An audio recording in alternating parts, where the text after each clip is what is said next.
반갑습니다. 개구리 히스토리 시청자 여러분. 오늘은 여러분들과 함께 ILO에 관련돼 가지고 연속해서 한번 공부해 보려고 합니다. 그 첫째 시간으로서 ILO의 탄생의 배경과 의의에 대해서 한번 알아보겠습니다. 지난 2022년 올해죠. 올해 4월 20일은 대한민국이 ILO 협약 체결을 비준한 것이 효력이 발생되는 날이었습니다. 이날 각종 언론들이 자신들의 입장을 내고 대부분 자본가들 내용이었죠. 자본가들 내용이었고 효력이 발생되면 경제가 큰일 나니와 같은 그런 논조에 이렇게 학자들 경제계 대변인들이 많이 언론에 나왔죠. 그래서 이번에 발효된 세계 협약과 그에 따른 영향 그리고 ILO 탄생 배경에 대해서 알아보려고 하는 겁니다. 제가 말씀드린 첫째 시간으로 ILO의 탄생 배경과 의의에 대해서 한번 알아보도록 하겠습니다. 2019년이 ILO 탄생 100주년이었습니다. 그래서 이 100주년을 기념해가지고 그 ILO에서 더 밝은 미래를 위한 일, Work for a Bright Future라 해가지고 더 밝은 미래를 위한 일에 대한 보고서를 발간하게 됐죠. ILO에 가시면 그 자료가 있고 그 고용노동부 홈페이지 가시면 자료실에 가시면 아마 번역된 게 있습니다. 한번 관심 있으면 한번 읽어보시도록 하고 오늘은 ILO의 역사가 어떻게 탄생했는지에 대해서 한번 여러분들과 공부해 보도록 하겠습니다. 그 ILO는요.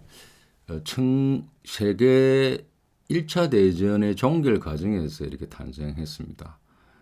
그 1914년 7월 28일에 제 세계 1차 대전이 발발했는데요. 그 종결은 1918년 11월 11일 이렇게 독일이 항복을 함으로써 이렇게 종전이 되었다고 합니다. 그래서 그 세계 1차 대전을 이게 1차 대전이 끝나고 나서 성정국들이 전후 처리 문제와 보상 문제를 해결하기 결정하기 위해서 파리에 모여서 회의를 열었는데요. 이 회의가 1919년 1월 18일 시작해가지고 1920년 1월 21일 날 끝났다고 합니다.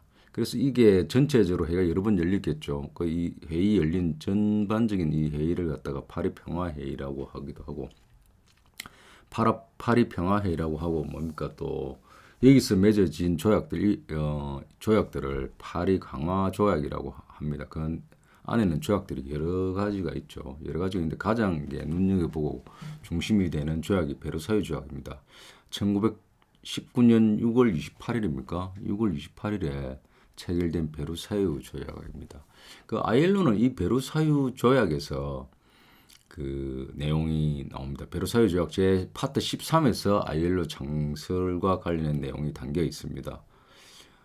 그러면 왜 세계 1차 대전이 끝나고 전후 처리와 보상 문제를 다루는 조약에서 이 노동의 문제를 다루는 국제노동기구 ILO를 창설하는 부분이 들어가 있을까요? 궁금하지 않았습니까? 국제노동기구 창설이 그 전후 처리 문제하고 무슨 관계가 있다고 그 베르사유 조약에서 창설과 관련된 내용이 들어 있을까요? 그래서 그에 대한 해답은 ILO 창설 그러니까 13파트에 있는 그 서문을 갖다가 이렇게 읽어보면 착히 알 수가 있습니다. 그 13파트를 여러분들이 이렇게 보시면 이게 서문인데 이 서문을 하나하나 보면은 왜 평화조약에서 이 ILO 창설을 담고 있는지 정확하게 이걸 읽어보면 압니다. 이 첫 번째 보면은 첫 번째 문장이 뭡니까? 문단을 보면은 그 국제연맹은 전 세계적인 평화의 확립이라는 목적을 가지고 있고 그러한 평화는 사회 정의를 토대를 둘 때만이 확립할 수 있기 때문에 돼 있죠. 그러니까 세계 평화는 뭡니까?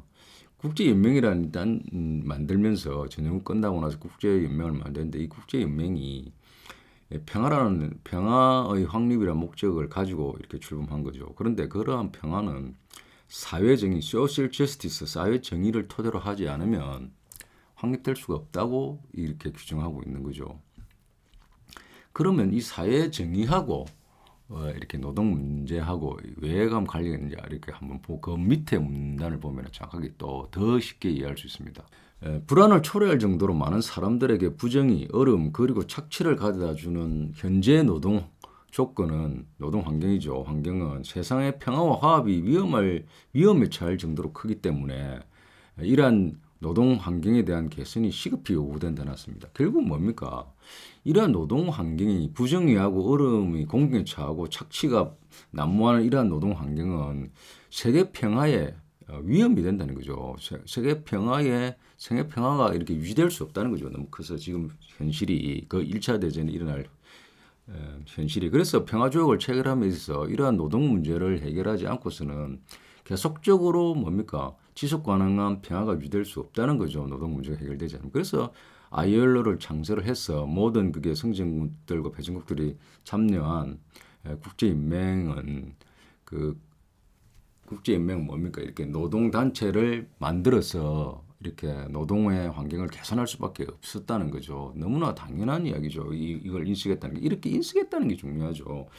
결국은 뭡니까? 세계 1차 대전의 문제가 발발 원인이 이러한 뭡니까? 각국 나라마다 노동 환경이, 각국 나라들이 노동 환경이 너무나 위험에 처해 있다는 인식을 하게 된 거죠. 그러한 노동 환경이 결국은 세계 평화의 위험을 가져왔다는 거죠. 그래서 그 쭉 예를 보면은, 예를 들면 노동 시간에 대한 규제, 하루 일주일에 대한 최대 노동 시간의 규제의 설정, 노동력 제공의 규제, 실업의 예방, 적정 생활임금의 지원, 고용 중 발생한 병, 질병 그리고 부상으로부터의 노동자 보호, 어린이, 청년 그리고 여성의 보호, 노인과 산재에 대한 지원, 외국에서 근무한 노동자의 보호, 결사의 자유, 지식과 기술에 대한 조직과 다른 조치들에 대한 인식.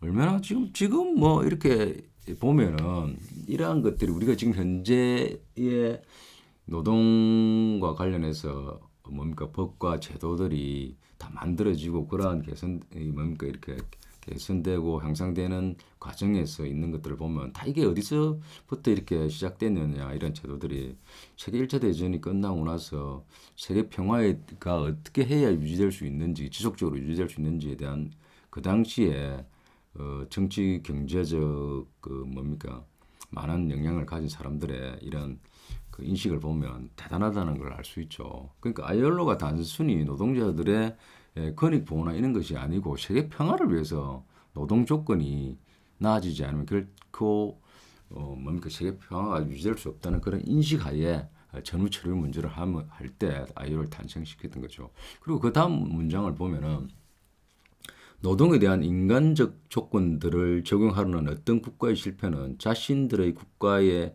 이러한 조건들을 개선하려고 하는 다른 국가들의 과정의 장애이기 때문이다. 이게 무슨 말이냐면은, 다른 나라가 이러한 그 조건들, 노동 환경 조건을 개선하는 것들을 적용하는 게 실패를 하면 자기 나라가 그러한 것을 적용하려고 하는데 대해 장애물이다는 거죠. 다른 나라가 실패하고 나면. 그래서 다 이게 가입한 모든 나라들이, 국제연맹에 가입한 나라들이 이거를 실패하면 안 되고 다 따라야 된다고 이게 하는 거죠.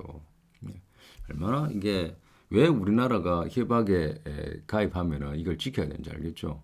세계 평화를 위해서 우리나라만 협약에 ILO에 가입하고 나서 협약을 하지 않으면 안 된다는 거죠. 가입해서 지켜야 된다는 거죠. 그래야 다른 나라도 이걸 지키려고 한다는 거죠. 우리나라가 만약에 이걸 가입하고 나서 하지 않으면, 협약을 따르지 않으면 우리나라 그 장애라는 거죠. 전 세계 평화를 하는데 우리나라가 장애입니다. 장애. 그 인식하고 협약을 가입했으면 반드시 빨리 협약을 가입하지 못한 협약에 최대한 가입하려고 하고 그리고 지키려고 해야 되는 거죠. 그렇기 때문에 협약에 가입하면 법적인 효력이 뒤따르는 거죠. 그 가입하고 나서 안 따르면 안 됩니다. 이게 ILO의 협약 가입은 우리나라의 국내법과 동일한 효력을 가지고 있습니다. 그래서 그 마지막 그 서문의 밑에 문장을 보면은, 그 주요 계약 당사자들은 세계의 영구적인 평화를 지키려는 열망과 정의와 박애의 감정으로 다음과 같이 동의한다 하는 거죠. 그 뒤에 이제 ILO와 관련된 조직과 이사회 관련해서 쭉 규약이 나오는 거죠. 이렇게 규약들이 나오게 됩니다. 그래서 ILO의 창립 목적은 국제 평화를 유지하기 위해서고 국제 평화는 사회 정의가 기본 토대가 되지 않으면 이루어질 수 없다는 것을 말하고 있고 이 사회 정의는 노동 환경 개선 없이는 불가능하다는 인식하에 그 베르사유 조약에서 넣어가지고 아이엘로가 탄생하게 된 거죠. 즉 한마디로 말하면 노동 환경의 개선은 세계 평화를 위한 겁니다. 크게. 어? 여러분들 그게 저 뭡니까 그 ILO 홈페이지 첫 화면을 보시면 이렇게 되어 있습니다. Advancing Social Justice, Promoting Decent Work. 사회 정의를 발전시키고 제대로 된 일을 증가시키는 일을 하는 거죠. 이 ILO가. 그래서 이러한 일들을 하는 것이 ILO는 유엔의 특별기관이란 말이죠. ILO 이런 일을 하기 때문에 ILO는 유엔의 특별기관이라는 거죠. 그래서 여러분들 이 ILO가 단순히 우리에게 뭐 이렇게 2년 전에 100주년 기념이다. 뭐 우리가 ILO 협약에 가입했다. 이런 걸 뭐 이 자본가적 이 시각에서 사업을 하는데 어려움이 있다. 과도하게 노동조합에 뭡니까 이 근익만 뭐 대변했다 이렇게 하는데 그게 결코 아닙니다. 이게 왜 100년도 더 된 전에 세계 1차 대전이 끝나고 나서 많은 전성국과 배전국이 모여서 그러한 전쟁이 왜 일어났으며 지속 가능한 평화가 유지되기 위해서는 노동의 환경의 개선 없이는 세계 평화가 유지될 수 없다는 것을 인식했다는 데서 우리가 알아야 됩니다.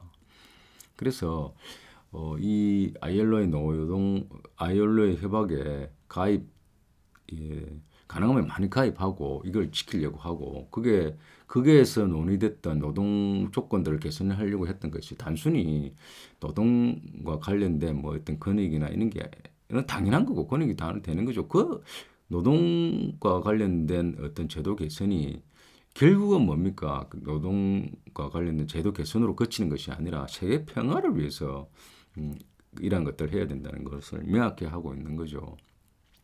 오늘은 그 ILO가 왜 그 뭡니까 세계 1차 대전이 끝나고 나서 전후 종결과 보상 문제를 다루는 조약에서 베르사유 조약에서 탄생했는지 여러분들과 함께 알아보았습니다. 다음 시간에는 그러면 최근에 우리나라가 가입한 뭡니까 비준한 협약 세 개를 중심으로 해가지고 세 가지 협약을 중심으로 해가지고 ILO의 규약과 뭡니까 어정서 뭡니까 권고 사항들이 어떻게 구성되어 있는지 한번 알아보는 시간을 갖도록 하겠습니다. 다음 시간에 뵙겠습니다.